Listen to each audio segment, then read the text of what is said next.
il a été utilement rappelé ici que nous sommes dans un contexte de guerre. Ce n'est plus à démontrer. Depuis le 9 octobre 2015, nous avons connu notre première attaque. Et jusqu'à la date d'aujourd'hui, plus jamais, on ne s'est senti en dehors d'une guerre. Et comme vous le savez, il y a guerre, il faut donc s'organiser en urgence, puisqu'on ne s'attendait pas à ça. On a dû forcément, l'État a dû, dans l'urgence, former des Burkinabés, les équiper et les envoyer sur le front. Ça nécessite beaucoup de moyens. Et les Burkinabés ont accepté. Malgré la modestie des moyens, au début, on a tous vu, il y a des jeunes soldats qui n'avaient pratiquement rien, si ce n'est la calache avec quelques chargeurs, qui ont décidé d'aller affronter la mort pratiquement à poitrine nue. Ça a été fait. Ce sont des circonstances de l'infraction. L'État a donc, dans l'urgence, dû les équiper avec tous les sacrifices que cela comporte. Au-delà de l'équipement, cette situation de guerre a engendré des conséquences sociales humaines incalculables. Des Burkinabés se sont déplacés. Des paisibles citoyens, paysans qui sont dans les villages, qui n'ont jamais rien demandé à quelqu'un, qui n'ont jamais rien fait de mal à quelqu'un, se sont retrouvés un jour envahis par des tueurs, sans question. Et cela a engendré des déplacements massifs de population.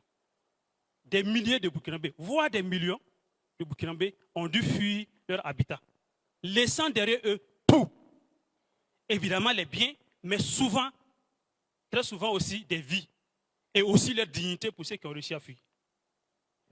Mais là encore, la situation de l'urgence intervient. Des gens qui ont fui dans ces conditions ont dû fuir laissant tout, les greniers remplis, qui n'avaient pas forcément besoin de demander à manger. À ces personnes, il faut leur donner à boire et à manger. Il faut les accueillir, il faut les loger, il faut les nourrir, il faut les habiller. Où est-ce qu'on va avoir cet argent? Les Burkinabés ont compris que c'est leur guerre. Il faut qu'ils la fassent.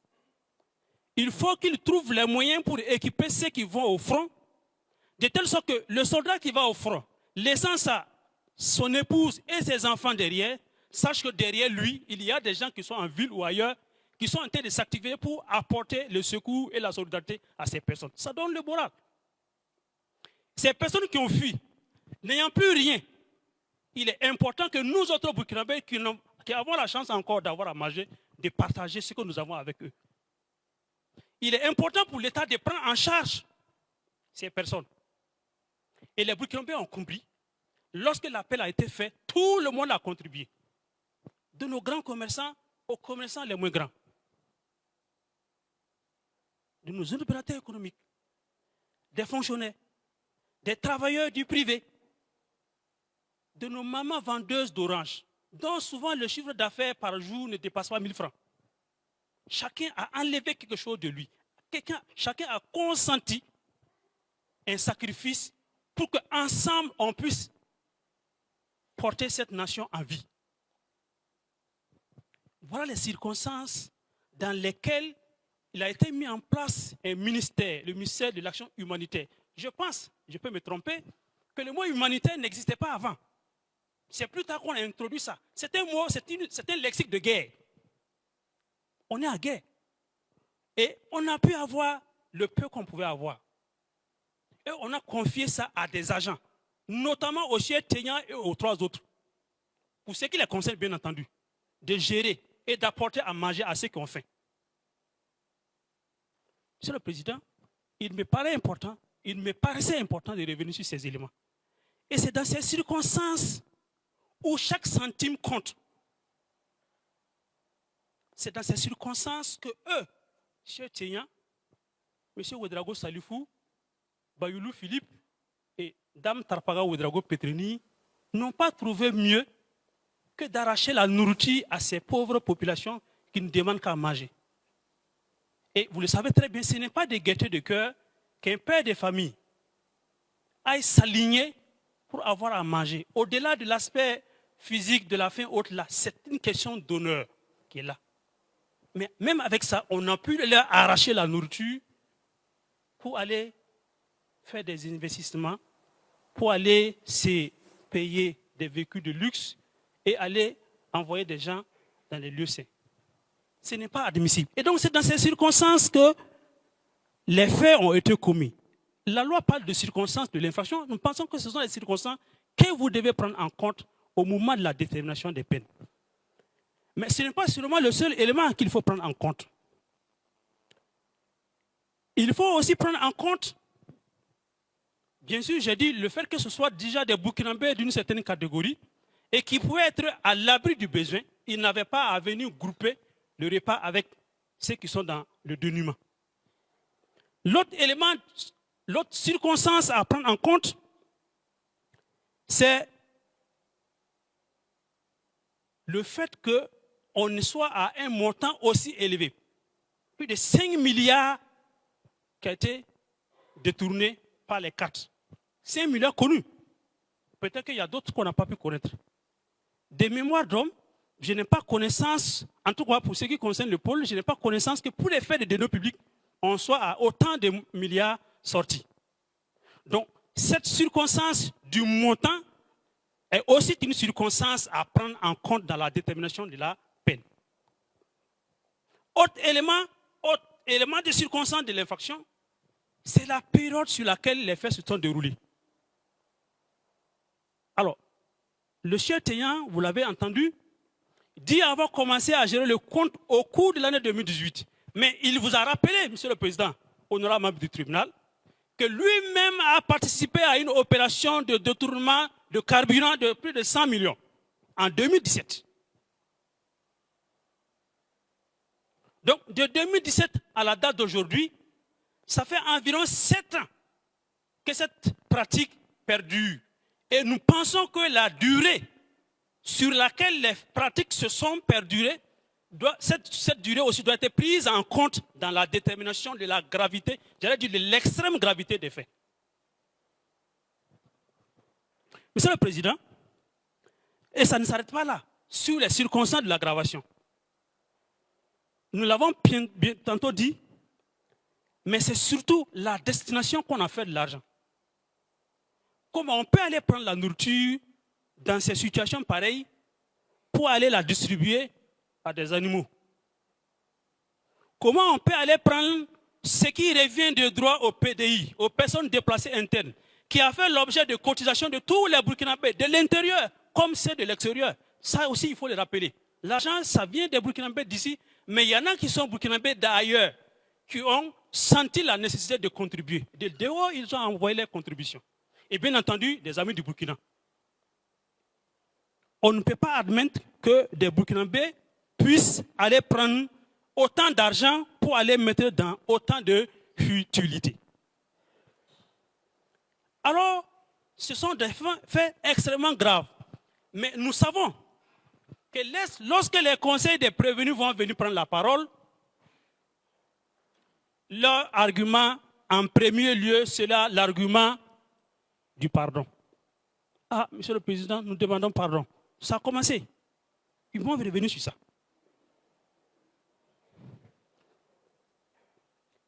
Mais, Monsieur le Président, permettez-moi de vous rappeler qu'en lisant l'article 216, alinéa 1er, il n'y a pas de pardon. Hein. La loi n'a pas prévu de pardon. Et même si vous voulez, lisez le code pénal, lisez le code de procédure pénale, lisez tout l'arsenal juridique pénal en droit burkinabé, le mot pardon n'apparaît nulle part.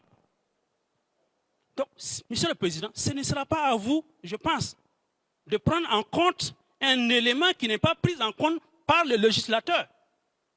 Et sur ce point précis, à l'entame du procès, on vous a dit, Monsieur le Président, que la loi pénale est d'interprétation stricte.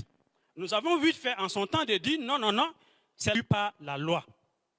Le sacro-saint principe connu par tous, de nul homme humain, nous la poena sine lege.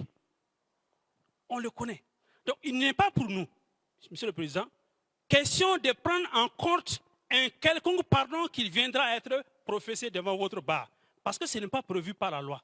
Et même si on estimait que la loi ne pouvant pas définir toutes les circonstances, il est quand même dit de prendre en compte les circonstances de l'infraction. Alors, est-ce que le pardon qui est professé à votre bar est une circonstance de l'infraction? Pour nous, non.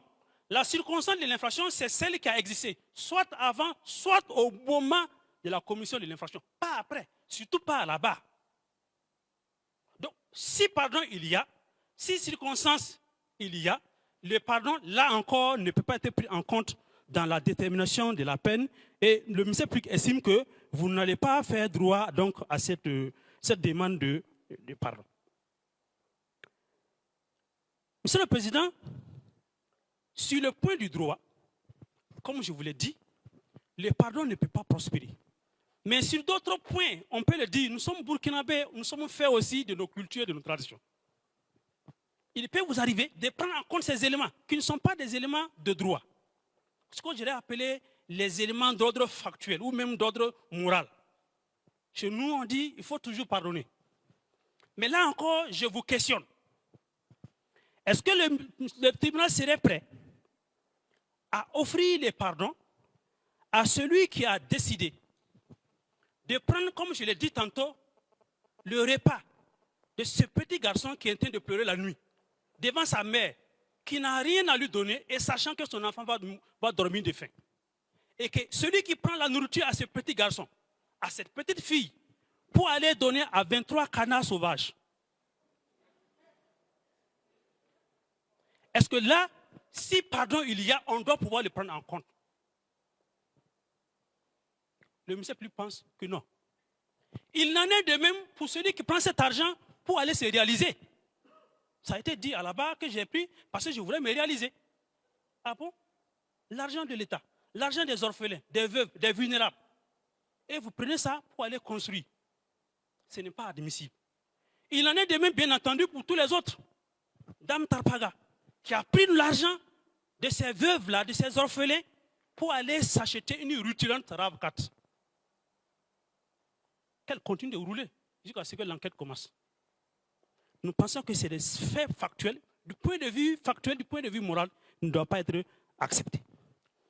Et donc, pour nous, le pardon est intervenu ultérieurement, il n'a jamais été professé. Avant, j'aurais pu comprendre qu'à un moment donné, un jour comme ça, personne ne les a interpellés.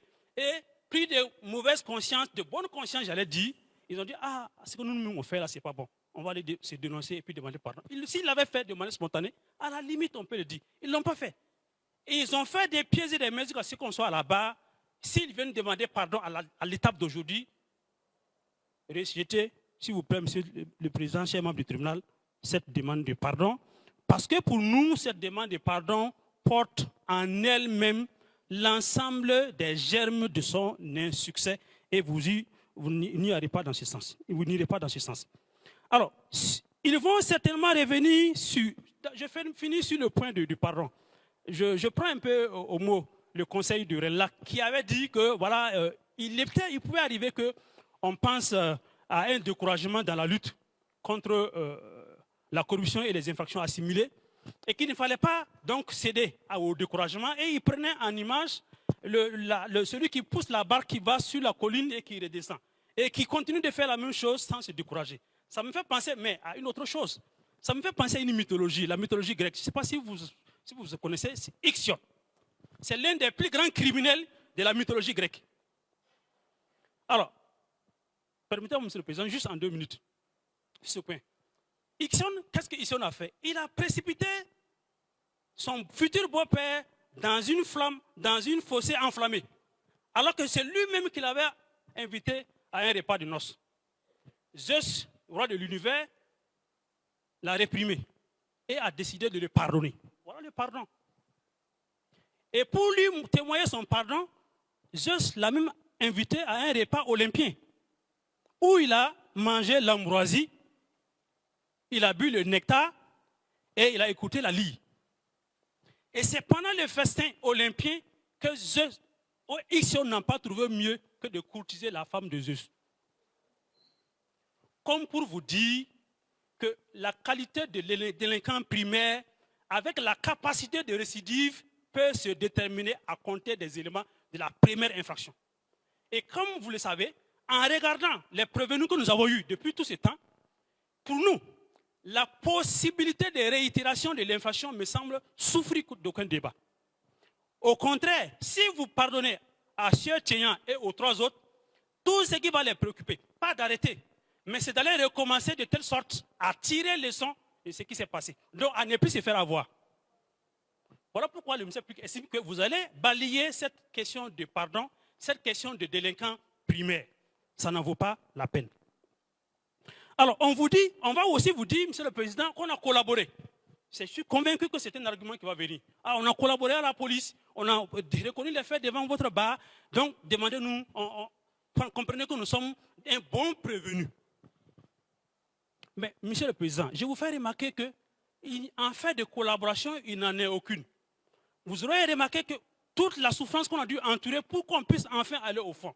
On a traîné les pas, on a soulevé des actions qui n'en valaient pas la peine. Et même quand on a commencé l'enquête, le Cher Tchényan vous l'a dit, sa sœur et d'autres personnes se sont empressées d'aller retirer de l'argent dans son compte. Lui-même, il l'a dit aussi à la barre. En fait de collaboration, quand on reconnaît qu'on a fait quelque chose qui n'est pas bien, ou qu'on veut venir, on ne prend pas l'argent pour aller voir les marabouts afin de ne pas être pris. On vous a dit, Monsieur le Président, qu'il a pris l'argent de l'État pour aller bouffer au WAC afin que l'État ne le découvre pas. L'argent de l'État pour que l'État ne te découvre pas. Est-ce que ça, c'est admissible? Moi, je ne vais pas avoir un jugement sur l'existence ou pas des pouvoirs de Wachman ou pas, mais je pense et je sais que de l'argent pris dans un contexte pareil, c'est une entreprise maraboutique qui n'est que chimérique et qui ne pouvait pas en aucun cas que produire. Donc, on va dire que c'est purement chimérique, c'est imaginaire et naturellement de manière congénitale. C'est dès le début. Dès que vous avez pris l'argent de l'État, là, vous ne pouviez plus continuer à penser que le maraboutage allait ou le WAC allait pouvoir vous faire quelque chose. Donc, sur ce point, c'est fini. Alors, sur la personnalité des prévenus, et là, je termine sur ça. Je vais vraiment être bref sur ce point. Sur la personnalité des prévenus. Voyez-vous, Monsieur le Président, la personnalité s'est déduite. Il y a un élément sur lequel je voudrais quand même insister. C'est cette sympathie ambiante que les prévenus peuvent avoir à la date d'aujourd'hui au regard de l'effet pervers. Malheureusement, c'est le seul effet pervers que je note de la retransmission. On a eu l'impression, vous l'avez utilement dit, le Cher Tchényan est devenu célébrité.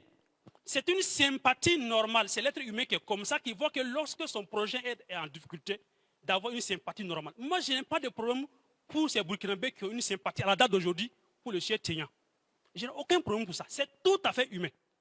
Mais je dis, Monsieur le Président, nous sommes devant un tribunal. Et le tribunal apprécie les faits et il applique la loi. On ne doit pas rentrer dans le sentimentalisme. On ne doit pas rentrer dans cette compréhension. Bon, ok, on va. Non. Apprécions froidement les faits et appliquons strictement la loi. On ne demande pas d'être excessif, ce n'est pas notre objectif. On demande d'être juste. Et malheureusement, pour les faits d'espèce, les faits justes sont d'une extrême gravité. Voilà pourquoi nous allons requérir des peines d'une extrême gravité.